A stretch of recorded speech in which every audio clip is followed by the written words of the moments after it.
جب کوئی مشکل کام ہو رہا ہو تو کیا کہیں؟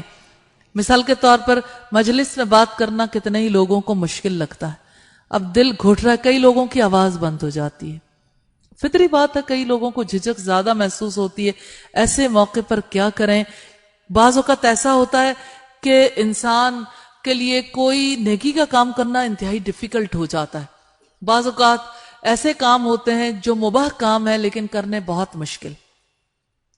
اس کے لیے نبی صلی اللہ علیہ وسلم دعا کیا کرتے تھے، اور آپ بھی دعا کریں، اللہم لا سہل الا ما جعلتہ سہلا وانت تجعل الحزن اذا شئت سہلا.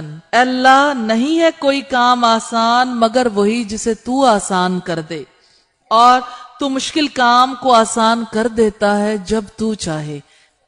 رسول اللہ کی کون سی دعا ہے جو آپ کو کم درجے کی لگتی ہے؟ کوئی چیز ایسی نہیں، ہر ایک میں گہری حکمت اور انسانوں کے لیے فوائد. محمد رسول اللہ صلی اللہ علیہ وسلم کتنے حکمت رکھنے والے اور انسانیت سے کس قدر محبت رکھنے والے تھے کہ انسانوں کی آسانیوں کے لیے انہوں نے کتنے بڑے بڑے امور انجام دیے. اور اللہ تعالیٰ نے اسی وجہ سے ہمارے لیے یہ لازم کر دیا کہ ہم نبی صلی اللہ علیہ وسلم کی سنت پر چلیں، کیونکہ وہی طریقہ سب سے زیادہ بہتر طریقہ ہے. اللہ تعالیٰ ہمیں سنت پر چلنے کی توفیق عطا فرمائے.